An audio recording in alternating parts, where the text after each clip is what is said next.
Hello friends, नमस्कार। दी books में आपका स्वागत है।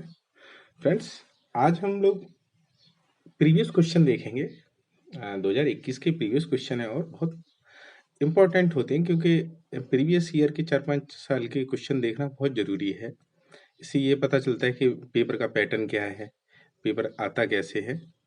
ठीक है, तो एक तरह से 30 या 40 क्वेश्चन में एक-एक मैं कराऊंगा। ठीक है, तो जल्दी कवर हो जाएंगे 4-5 साल के पेपर।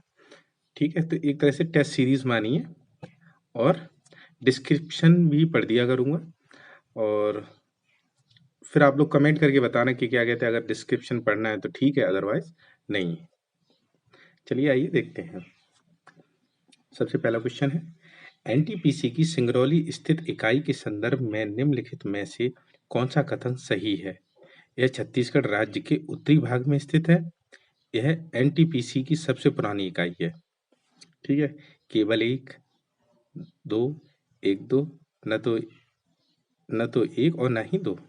फ्रेंड्स, सबसे पहली बात यह है कि एनटीपीसी छत्तीसगढ़ में नहीं है, सोनभद्र में है। ये जैसे ये है छत्तीसगढ़, तो अब ये यूपी का सोनभद्र है। ठीक है, तो ये क्या है, यहाँ बिहार, झारखंड, छत्तीसगढ़ और एमपी। फ्रेंड्स, सोनभद्र से क्या कहते हैं, 4 स्टेट की सीमा लगती है। एक चीज बता दूं आपको, जैसे ये है सोनभद्र। ठीक है, तो यहाँ से बिहार लगता है, फिर झारखंड, फिर ये छत्तीसगढ़, ऐसे फिर ये एमपी और ये यूपी है अपना। तो इसमें क्या है, ये कह रहा है कि क्या कहते हैं, छत्तीसगढ़ के राज्य के उत्तरी भाग में है, छत्तीसगढ़ राज्य में नहीं है ना। ठीक है, छत्तीसगढ़ राज्य में नहीं है, उत्तर प्रदेश के दक्षिणी भाग में कह सकते हैं, क्योंकि सोनभद्र उत्तर प्रदेश के दक्षिणी भाग में है। ठीक है, इसलिए ए है इसका आंसर। ए नहीं है, क्योंकि यह छत्तीसगढ़ राज्य के उत्तरी भाग में स्थित नहीं। एनटीपीसी की सबसे पुरानी इकाई है, हाँ ये सही है। अब इसको पढ़ लेते हैं। राष्ट्रीय ताप विद्युत निगम की सिंगरौली स्थित कोयला आधारित ताप विद्युत संयंत्र उत्तर प्रदेश राज्य के सोनभद्र जिले में स्थित है। यह पावर स्टेशन की क्षमता 2000 मेगावाट है। इसमें 200 मेगावाट की 5 तथा 500 मेगावाट की 2 इकाइयां शामिल हैं। इस पावर स्टेशन को रिहंद जलाशय से जलापूर्ति मिलती है। फ्रेंड्स, ये इंपॉर्टेंट है, रिहंद जलाशय से जलापूर्ति मिलती है। आजकल क्वेश्चन क्या है कि इसी में से ही कुछ अगले में पूछ लेगा एग्जाम में, इसलिए डिस्क्रिप्शन पढ़ना थोड़ा सा जरूरी है। अब सिंगरौली थर्मल पावर स्टेशन की स्थापना 1977 में की गई थी। यह एनटीपीसी की सबसे पुरानी इकाई है। इस ताप विद्युत गृह से यूपी, जम्मू कश्मीर, हिमाचल प्रदेश, राजस्थान, हरियाणा, पंजाब, दिल्ली जैसे राज्यों को बिजली की आपूर्ति की जाती है। ठीक है फ्रेंड्स, अब है 2019-20 में निम्नलिखित देशों में से किससे भारत का व्यापार शीर्ष सर्वाधिक रहा। ठीक है, तो फ्रेंड्स, इसका सीधा सा यूएसए है, क्योंकि हम लोग यूएसए को इंपोर्ट और एक्सपोर्ट दोनों सेम कर लेते हैं। ठीक है, मतलब ज्यादा और कम नहीं, मतलब यूकल ही रहता है। लेकिन जैसे चीन से हम लोगों को क्या कहते हैं, आयात ज्यादा चीन हमें करते हैं। ठीक है, हम लोग निर्यात उसको कम करते हैं, क्योंकि तभी चीन के सामान हम लोगों के यहाँ ज्यादा आते हैं। ठीक है, ये करंट का क्वेश्चन था। अब आते हैं, निम्नलिखित में से कौन सा भारत के उत्तरी पश्चिम भाग में शीत ऋतु में होने वाली वर्षा के लिए उत्तरदायी है? फ्रेंड, पश्चिमी विक्षोभ, ये तो ये समझ लो पेट क्वेश्चन है यूपी पीसीएस वालों का। ये बहुत पेट क्वेश्चन है, हर एग्जाम में ये लोग पूछते हैं। डिस्क्रिप्शन पढ़ लीजिए इसका। पश्चिमी विक्षोभ भूमध्य सागर में उत्पन्न होने वाला एक बाह्य उष्णकटिबंधीय चक्रवात होता है। चूंकि यह उत्पत्ति उष्णकटिबंधीय क्षेत्र से बाहर होती है, इसलिए यह बाह्य उष्णकटिबंधीय चक्रवात कहलाता है। यह चक्रवात पश्चिमी जेट धाराओं के साथ साथ हाई एल्टीट्यूड पर पश्चिम से पूर्व की ओर प्रभावित होती हैं। पश्चिमी विक्षोभ शीत ऋतु में भारत में उत्तरी पश्चिमी भाग में वर्षा, उत्तरी पश्चिमी फ्रेंड्स मतलब राजस्थान और यूपी वाले क्षेत्र में वर्षा बर्फबारी तथा कोहरे के लिए जिम्मेदार होती है। शीतकालीन वर्षा रबी फसल के लिए महत्वपूर्ण होती है। ठीक है फ्रेंड्स, जैसे ये है इंडिया, ठीक है, तो ये है, तो यहाँ यहाँ से ये चलती हैं, क्योंकि इधर अगर देखोगे आके तो यहाँ भूमध्य सागर पड़ जाएगा, यहाँ से ये चलती हैं जेट्स पवनें, तो ये सीधी चलती हैं यहाँ पे। तो ये यूपी है अपना, यहाँ पे वर्षा और सारी चीजें यही कराती हैं। अब आते हैं नीति आयोग। नीति आयोग द्वारा चलाए जा रहे आकांक्षी जिला कार्यक्रम के अंतर्गत प्रदेश के कितने जिलों को जून 2021 में शामिल किया? फ्रेंड्स, जो लोग ये वीडियो सुन रहे हैं उनके लिए एक चीज कहना चाहूंगा कि अगर आप पढ़ें कहीं भी नीति आयोग, तो वो आपके लिए इम्पोर्टेंट है। और किसी भी क्वेश्चन में आंसर हो कि ये काम किसने किया है, उसमें हो नीति आयोग, तो वो नीति आयोग ने किया है। ये एक तरह की ट्रिक है, ये समझ लीजिए। और नीति आयोग आपको पढ़ के जाना है। आकांक्षी जिला कार्यक्रम के अंतर्गत प्रदेश के कितने जिलों को जून 2021 में शामिल किया गया है? तो ये हैं 8 जिले। ठीक है, अब क्वेश्चन, भारत के राष्ट्रपति के विशेष अभिभाषण के संदर्भ में निम्नलिखित में से कौन सा कथन सही है? राष्ट्रपति लोकसभा के साधारण निर्वाचन के पश्चात प्रथम सत्र और प्रत्येक वर्ष के प्रथम सत्र के आरंभ में संसद के दोनों सत्रों की संयुक्त बैठक को संबोधित करता है। राष्ट्रपति अपने अभिभाषण में संसद को उनके आह्वान के कारणों के विषय में सूचित करता है। बिल्कुल सत्य बात है फ्रेंड्स, बिल्कुल सही है ये। राष्ट्रपति लोकसभा और साधारण निर्वाचन के पश्चात प्रथम, और फ्रेंड पहले तो राष्ट्रपति का काम होता है कि हर 6 महीने के बाद वो क्या कहते हैं, लोकसभा में अभिभाषण देता है और क्या कहते हैं, कारण बताता है कि जैसे जब पहली लोकसभा आई तो उसमें थैंक यू या जो भी है वो सारे अभिभाषण करता है। भारत के राष्ट्रपति भारतीय संसद का एक अभिन्न अंग होता है, इस नाते इसे विधायी शक्तियां प्राप्त हैं। भारतीय संविधान के अनुच्छेद 87 के अनुसार राष्ट्रपति लोकसभा के साधारण निर्वाचन के पश्चात प्रथम सत्र और प्रत्येक वर्ष के प्रथम सत्र के आरंभ में संसद के दोनों सदनों की संयुक्त बैठक को संबोधित करता है। और राष्ट्रपति अपने अभिभाषण में संसद के आहन के कारणों को, मतलब फ्रेंड्स बुलाई क्यों गई है, जो किस कारण बुलाई गई है, तो ये राष्ट्रपति करते हैं, सूचित करता है। राष्ट्रपति अपने अभिभाषण में आगामी वर्ष के लिए सरकार की नीतिगत प्राथमिकताओं और योजनाओं पर प्रकाश डालता है। यह कैबिनेट द्वारा तैयार किया जाता है, अतः राष्ट्रपति के अभिभाषण के संबंध में दोनों कथन सत्य हैं। अब आते हैं, भारतीय संविधान के अंतर्गत निम्नलिखित में से कौन सा मौलिक कर्तव्य नहीं है? फ्रेंड्स 51 का में मौलिक कर्तव्य दिए गए हैं। ठीक है, ये क्या कहते हैं, चार भाग 4 में आते हैं। ठीक है, और इसमें क्या कह दिया है, आम चुनाव में मतदान, वैज्ञानिक दृष्टिकोण की भावना का विकास, सार्वजनिक संपत्ति की सुरक्षा, संविधान की पहल तथा इसके आदर्शों का सम्मान करना। फ्रेंड इसमें आम चुनाव का मतदान ये इसमें नहीं दिया गया है। ठीक है, और एक क्वेश्चन और आता है, मैं आपको बता दूं कि चुनाव में मतदान करना कानूनी अधिकार है या वैधानिक अधिकार है या संवैधानिक अधिकार है? अगर कभी भी आपको मिलेगा चुनावों में मतदान करना कौन सा अधिकार है, कानूनी अधिकार, वैधानिक अधिकार या संवैधानिक अधिकार? तो फ्रेंड्स अगर तीनों हैं तो ये तीनों लगा देना, अगर कानूनी अधिकार हो तो कानूनी अधिकार लगा देना। ठीक है, पढ़ देता हूं क्योंकि ये ट्रेडिशनल है और इनको गलत, अगर ये गलत हो गए तो बड़ा मुश्किल हो जाएगा फिर। सरदार स्वर्ण सिंह की समिति की सिफारिश पर 42वें संविधान संशोधन अधिनियम 1976 के माध्यम से संविधान के एक नए भाग 4 का जोड़ा गया है। इसमें नए भाग में केवल अनुच्छेद 51 का रखा गया है, जिसे मूल कर्तव्यों को शामिल किया गया है। मूल कर्तव्य 11 हैं, भारतीय नागरिकों हेतु वर्णित है। इसमें आम चुनावों में मतदान, कर अदायगी, परिवार नियोजन जैसे कर्तव्यों को शामिल नहीं किया गया है। ठीक है फ्रेंड, हालांकि अन्य विकल्पों को मौलिक कर्तव्यों की सूची में शामिल किया गया है। अब ये देखते हैं, कोविड-19 महामारी की दूसरी लहर के समय किस संस्थान ने नाइट्रोजन जनरेटर को ऑक्सीजन जनरेटर बदलने का प्रदर्शन किया था आईआईटी बम्बई ने। फ्रेंड्स ये क्या कहते हैं करंट का है क्वेश्चन, ठीक है, तो इसका डिस्क्रिप्शन पढ़ना इम्पोर्टेंट नहीं है। विदेशी पत्रकार का नाम बताइए जिसने धरासना धरासना साल्ट वर्क्स पर सत्याग्रह के बारे में समाचार दिया। सी बेम मिलर। ठीक है फ्रेंड्स, ये तो ऐसे क्वेश्चन हैं जो हर बार एग्जाम में आते हैं, इसलिए प्रीवियस क्वेश्चन देखना जरूरी है।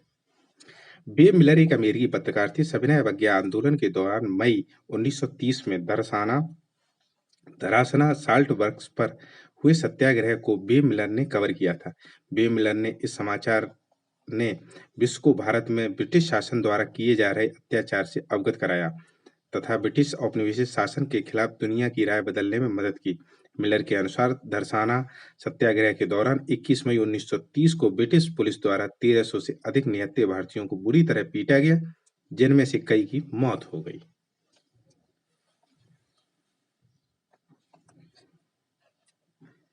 नीचे दिए गए हैं अभिकथन और कारण है। भारत में मंत्रिपरिषद सामूहिक रूप से लोकसभा तथा राज्यसभा के प्रति उत्तरदायी है। लोकसभा राज्यसभा दोनों के सदस्य संघीय सरकार में मंत्री की पात्र। फ्रेंड्स सबसे पहले एक चीज है, ये ट्रेडिशनल क्वेश्चन है तो कॉमन चीजें क्लियर होनी चाहिए आपकी कि भारत में मंत्रिपरिषद सामूहिक रूप से लोकसभा के प्रति जिम्मेदार होती है, न कि राज्यसभा के प्रति। ठीक है, फिर से बताता हूं, भारत में मंत्रिपरिषद सामूहिक रूप से लोकसभा के प्रति जिम्मेदार होती है। अब लोकसभा राज्यसभा दोनों के सदस्य संघीय सरकार में मंत्री बनने की, हाँ ये है, लोकसभा और राज्यसभा के दोनों सदस्य संघीय सरकार में मंत्री बनते हैं। प्राइम मिनिस्टर देखिए, जैसे अब आपने देखा हो मनमोहन सिंह जो प्राइम मिनिस्टर थे, पूर्व प्राइम मिनिस्टर, वो क्या थे, असम की राज्यसभा से थे। तो जो लोग नहीं होते हैं उनको क्या कहते हैं, वो लोग इलेक्ट कर लेते हैं राज्यसभा में किसी भी देश से, कहीं वो किसी भी राज्य से, और 6 महीने में तक तो वैसे भी रह सकते हैं। तो आइए देखते हैं, डिस्क्रिप्शन देख लेते हैं। ट्रेडिशनल क्वेश्चन है।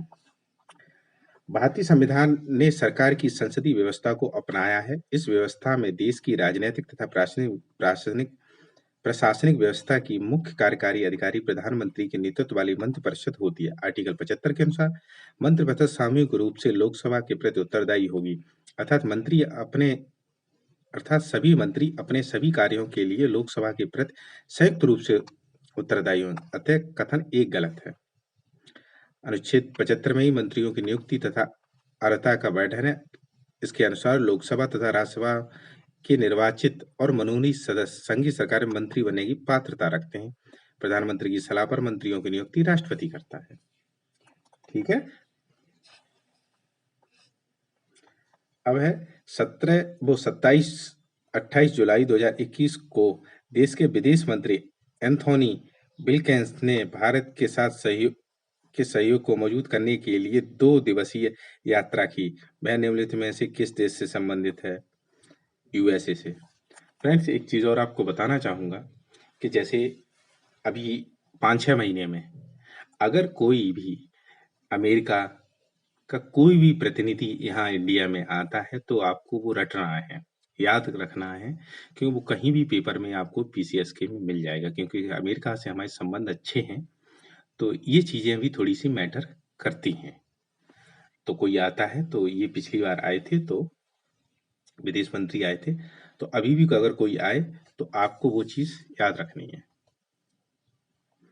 सामाजिक विकास की 3 अवस्थाओं का सिद्धांत मूलतः किसने प्रतिपादित किया था? ऑगस्ट काम्टे ने। सामाजिक विकास की 3 अवस्थाओं का सिद्धांत ऑगस्ट काम्टे द्वारा प्रतिपादित किया गया।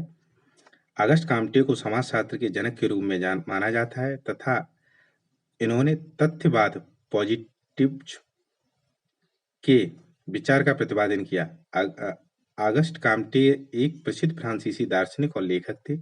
इनका जन्म 1798 में फ्रांस के मोंटपेलियर शहर में हुआ। इस सिद्धांत के अनुसार समग्र रूप से समाज मानसिक रूप से 3 कारणों के माध्यम से विकास होता है। इनके अनुसार समग्र रूप से समाज मानसिक रूप से 3 कारणों व 3 चरणों के माध्यम से विकसित होता है। वो 3 चरण कौन से? धार्मिक चरण, आध्यात्मिक चरण, सकारात्मक चरण। निम्नलिखित में से कौन सी योजनाएं प्रदेश में बजट 2021-22 में शामिल की गई हैं? फ्रेंड्स, पीसीएस के जो भी स्टूडेंट सुन रहे हैं उनके लिए कि क्या कहते हैं, बजट की कोई भी योजना है या पेपर में पुराने में जो योजनाएं दी गई हैं, प्लीज आप उनको याद कर लीजिए। स्पेशली जनधन योजना है या पीएम मोदी ने 2-3 साल पहले कोई योजनाएं चलाई हैं जो मोस्ट पॉपुलर रही हैं, उनकी डेट्स वगैरह, क्योंकि ये पूछी जाती हैं एग्जाम में। ठीक है, योजना प्रदेश में बजट में शामिल की गई है। इसका आंसर है आत्मनिर्भर कृषक समन्वित विकास योजना, मुख्यमंत्री सक्षम सुपोषण योजना, मुख्यमंत्री प्रवासी श्रमिक उद्यमिता विकास योजना, ये तीनों शामिल की गई हैं। ठीक है फ्रेंड्स, तो ध्यान रखिए। पढ़ देता हूं क्योंकि ये दोबारा रिपीट हो सकता है। आत्मनिर्भर कृषक समन्वित विकास योजना, इसका लक्ष्य 2022 तक किसानों की जो आमदनी है उसको दूना करना। मुख्यमंत्री सक्षम सुपोषण योजना, इसका उद्देश्य महिलाओं तथा बच्चों में कुपोषण की समस्या का निदान कम करना। मुख्यमंत्री प्रवासी श्रमिक उद्यमिता विकास योजना, इसका उद्देश्य कोविड-19 महामारी के कारण राज्य में लौटे प्रवासी मजदूरों को रोजगार प्रदान करना है। ध्यान रखिए थोड़ा फ्रेंड्स इन चीजों का, तीनों का। लॉन्ग निम्नलिखित में से किसका निरूपण है? फूल और कली का, ये क्वेश्चन आता है।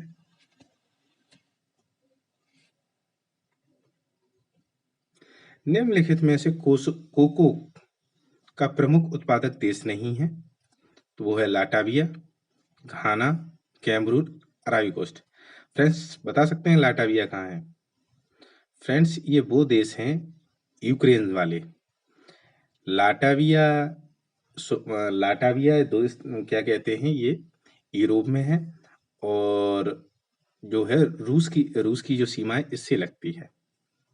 ठीक है, तो ये ज्यादातर कोको और जो कोको क्या होता है, कॉफी टाइप में ही होता है। तो ये घाना, कैमरून, अरावी कोस्ट, ये सब किसके हैं? अफ्रीका के देश हैं। और लाटाविया कहाँ का है? बिल्कुल अलग देश है, बिल्कुल यूरोप में ऊपर है, सबसे ऊपर लाटाविया, एस्टोनिया। ठीक है, और ये वो देश हैं जो फ्रेंड्स 1991 में रसिया से अलग हुए थे। जो 15 देश हैं उनमें से ये 4 हैं, लाटाविया, एस्टोनिया और बेलारूस, रूस, ये सब अलग हुए थे।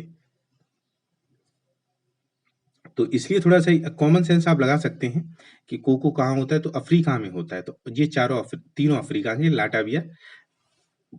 ठीक है, आइए देखते हैं।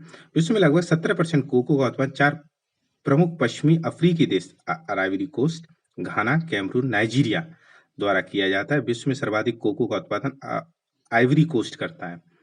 ठीक है फ्रेंड्स, ये थोड़ा सा ध्यान रखिए। लाटाविया यूरोप का देश है जो कोको उत्पादन नहीं करता है। ठीक है, ध्यान रखिए। और मैंने एक वीडियो बनाई है यूक्रेन और रूस की सीमाओं से लगे देशों की, तो प्लीज आप एक बार देख लीजिए, डिस्क्रिप्शन उसमें प्लेलिस्ट में है, बड़ी इंपॉर्टेंट है। आ सकते हैं कि यूक्रेन से सटे देशों के, यूक्रेन से कौन कौन से देश सटे हुए हैं, तो ये पूछ सकते हैं इस बार। रक्त में शर्करा का स्तर सामान्यतः प्रदर्शित किया जाता है मिलीग्राम प्रति डेसीलीटर के रूप में। ठीक है फ्रेंड्स, रक्त में शर्करा का स्तर सामान्यतः प्रदर्शित किया है मिलीग्राम प्रति डेसीलीटर के रूप में, mg mg/dl। ठीक है, अब आते हैं रक्त में निम्नलिखित में से किसकी उपस्थिति के कारण ब्लू बेबी सिंड्रोम होता है? यह है मैट हीमोग्लोबिन। ठीक है, रक्त में नाइट्रेट की उपस्थिति के कारण ब्लू बेबी सिंड्रोम होता है। ब्लू बेबी सिंड्रोम एक ऐसी स्थिति है जो कुछ शिशुओं में जन्म के कुछ समय ही बाद शुरू हो जाती है। इस बीमारी में त्वचा का रंग नीला पड़ जाता है जिसे साइनोसिस कहते हैं। इसमें रक्त का हीमोग्लोबिन मैट हीमोग्लोबिन में परिवर्तित हो जाता है। ठीक है, मैं थोड़ा ध्यान रखिए। भारत में थोक मूल्य सूचकांक के आंकड़े निम्नलिखित में से कौन संस्थापन कार्यालय जारी करता है? ठीक है, तो वाणिज्य एवं उद्योग मंत्रालय। भारत में थोक मूल्य सूचकांक वाणिज्य एवं उद्योग मंत्रालय द्वारा आर्थिक सलाहकार के कार्यालय द्वारा जारी किया जाता है। इसमें घरेलू बाजार में थोक बिक्री के लिए प्रथम बिंदु पर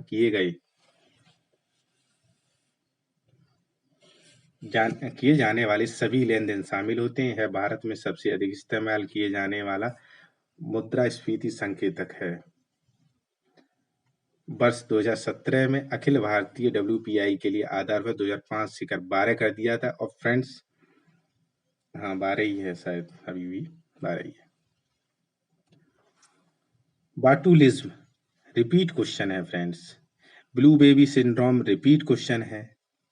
ठीक है, अब मैं ये भी बता जाऊंगा कि कौन से क्वेश्चन रिपीट हैं।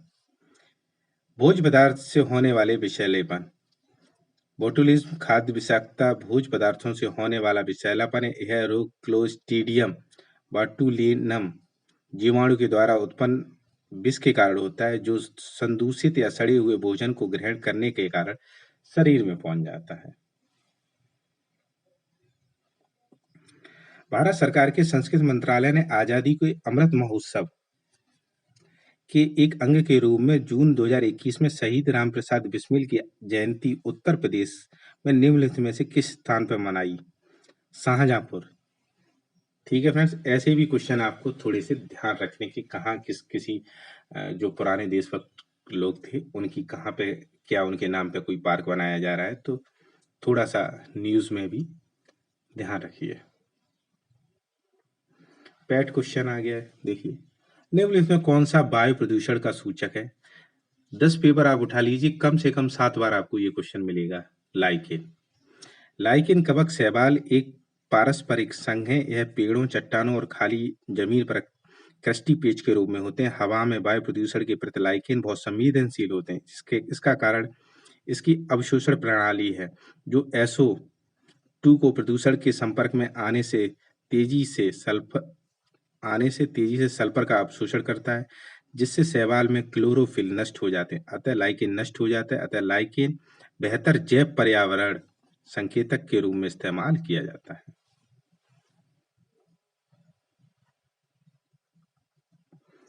फ्रेंड्स, स्थान और जनजाति, अब इसमें से कोई किसी को पता हो? अलास्का, कोरियाक, बोर्नियो, पुनान, अरब मुस्तर, रोवाला, स्वीडन एवं फिनलैंड लैब्स। रटना है, ये बिल्कुल रट लीजिए आप। ठीक है, कोरियाक जनजाति का निवास स्थान रूस के सुदूर पूर्व में है। ठीक है, कोरियाक जनजाति का निवास स्थान रूस के सुदूर पूर्व में है। कोरियाक जनजाति का कहाँ है? रूस के सुदूर पूर्व। बोर्नियो, पुनान, अरब मरुस्तर, रोवाला, स्वीडन एवं फिनलैंड लैब्स। अलास्का, कोरियाक अलास्का का रूस के सुदूर पूर्व में, बोर्नियो पुनान में है, अरब मरुस्तर रोवाला में, स्वीडन तथा फिनलैंड लैब्स में।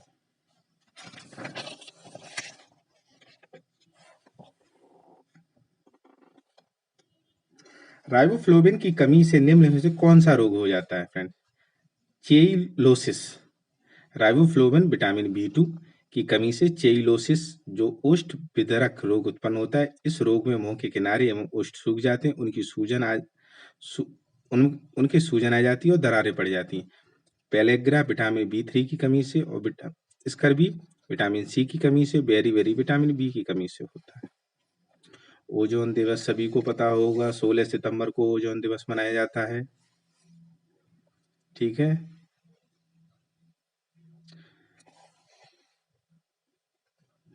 अब है ये क्वेश्चन, मैकांग नदी के संदर्भ में कौन सी ने? मैकांग नदी का उद्गम तिब्बत के पठार से है। मैकांग का डेल्टा दक्षिण कंबोडिया में स्थित है। बिल्कुल सही बात है फ्रेंड्स, मैकांग का उद्भव तिब्बत के पठार से है। यह नदी क्या कहते हैं, तिब्बत होते हुए, चाइना होते हुए, फिर थाईलैंड होते हुए, लाओस होते हुए, कंबोडिया होते हुए, ठीक है, और वियतनाम के दक्षिणी वियतनाम में क्या कहते हैं, दक्षिणी चीन सागर में मिल जाती है। इसका डिस्क्रिप जैसे मैं आपको बता दूं, अगर जैसे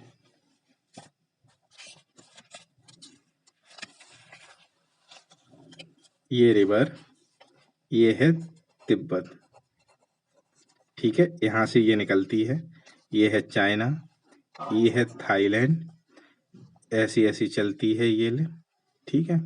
ये लाओस है, फिर ये वियतनाम है, यहाँ ये है कंबोडिया।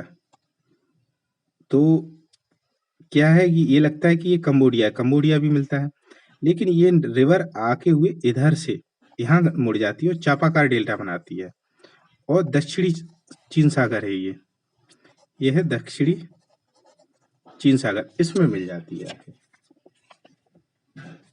ठीक है। तो इसका आंसर है एक। अब आते हैं सुमेलित वाले। मौलिक अधिकार संयुक्त राज्य अमेरिका राज्य के नीति निर्देशन आयरलैंड से, केंद्र की अवशिष्ट शक्तियां ऑस्ट्रेलिया से, आपातकालीन शक्तियां जर्मनी से, ठीक है। तो मौलिक अधिकार कहाँ से लिए हैं? संयुक्त राज्य अमेरिका से, राज्य के नीति निर्देशन आयरलैंड से, केंद्र की अवशिष्ट शक्तियां कहाँ से ली गई फ्रेंड्स? कनाडा से। केंद्र की अवशिष्ट शक्तियों का प्रावधान कनाडा के संविधान से ग्रहण किया गया है। आपातकालीन शक्तियां जर्मनी। फ्रेंड्स ये तो रटना है, ये चीजें कुछ क्वेश्चन ऐसे हैं कि आपको याद नहीं रहेंगे पर रटने हैं। तो मौलिक अधिकार यूएसए से, डीपीएसपी वो राज्य की नीति निर्देशक आयरलैंड से, केंद्र की अवशिष्ट शक्तियां कनाडा से, आपातकालीन शक्तियां जर्मनी से। कार्बन क्रेडिट की अवधारणा उत्पन्न हुई है कहाँ, कब से उत्पन्न हुई है? क्योटो प्रोटोकॉल से, ठीक है, क्योटो प्रोटोकॉल से। इसका पढ़ देता हूँ क्योंकि ये तो इम्पोर्टेंट है थोड़ा सा। कार्बन क्रेडिट की अवधारणा क्योटो प्रोटोकॉल से उत्पन्न हुई। Kyoto protocol United Nations framework convention on climate change UNFCCC से जुड़ा एक अंतर्राष्ट्रीय समझौता है जो अंतर्राष्ट्रीय रूप से बाध्यकारी उत्सर्जन कटौती लक्ष्यों के प्रति पक्षकारों के को प्रतिबद्ध करता है। यह प्रोटोकॉल वर्ष 1997 में जापान के क्योटो शहर में अपनाया गया था तथा यह वर्ष 2005 में प्रभाव में आया। एक unit carbon credit 1 ton CO2 या CO2 समतुल्य अन्य ग्रीन हाउस गैस के बराबर होता है। यह एक व्यापार योग्य सर्टिफिकेट होता है। क्योटो प्रोटोकॉल इंपॉर्टेंट है फ्रेंड्स, ठीक है। कार्बन क्रेडिट आप कोई भी ये चीज थोड़े मॉन्टो प्रोटोकॉल, मॉन्ट्रियल प्रोटोकॉल याद रखना, ठीक है, और क्योटो प्रोटोकॉल याद रखना, ठीक है। इनमें अंतर देख लेना कि कौन सी चीज ओजोन के लिए है, कौन सी चीज पर्यावरण के लिए है। फ्रेंड्स नीति आयोग से फिर क्वेश्चन आ गया। नीति आयोग द्वारा प्रकाशित SDG sustainable development goal India index dashboard 2021 के अनुसार कौन सा राज्य SDG संबंधित अपने प्रदर्शन में देश के शीर्ष 5 राज्यों में सम्मिलित नहीं था?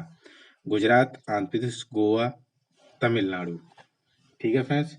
तो इस पे मैंने एक वीडियो बनाई है सूचकांक पे, अभी कुछ ही दिन पहले डाली है, तो आप देख सकते हैं। उसमें बहुत सी चीजें SDG से क्लियर हो जाएंगी क्योंकि ये तो इम्पोर्टेंट है, तो आता है ये पेपर में, ठीक है।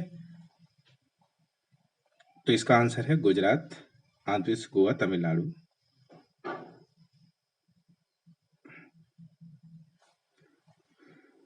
अब देखते हैं 28 क्वेश्चन। भारतीय संसद की कार्यवाही शून्यकाल का अर्थ है? रिपीट क्वेश्चन है फ्रेंड्स, ठीक है। प्रश्नकाल के ठीक पश्चात का काल शून्यकाल कहता है। प्रश्नकाल जब 12 बजे के बाद स्टार्ट होता है। संसद की कार्यवाही का पहला घंटा प्रश्नकाल के लिए होता है। इस दौरान संसद प्रश्न पूछते हैं और मंत्री उत्तर देते हैं। प्रश्नकाल के ठीक पश्चात शून्यकाल आरंभ होता है जिसमें संसद बिना पूर्व सूचना के मामले उठा सकते हैं। प्रश्नकाल और संसदीय कार्यक्रम तय करने के मध्य के समय को शून्यकाल कहते हैं। संसदीय प्रक्रिया में यह नवाचार भारत की देन है। यह प्रक्रिया भारतीय संसद में 1962 में जारी की गई। एक है, अब ये है क्वेश्चन। उत्तर प्रदेश मुख्यमंत्री स्वरोजगार योजना 2021 के लिए पंजीकरण आवेदन पत्र भरने से पूर्व निम्नलिखित कौन सा पात्रता का मापदंड नहीं था? आयु के 18 से 40 वर्ग, न्यूनतम हाई स्कूल पास प्रमाण पत्र, किसी केंद्रीय सरकार या राज्य सरकार स्वरोजगार योजना में पंजीकृत नहीं होना चाहिए, भारत के किसी राज्य में नागरिक भारत के किसी भी राज्य के नागरिक।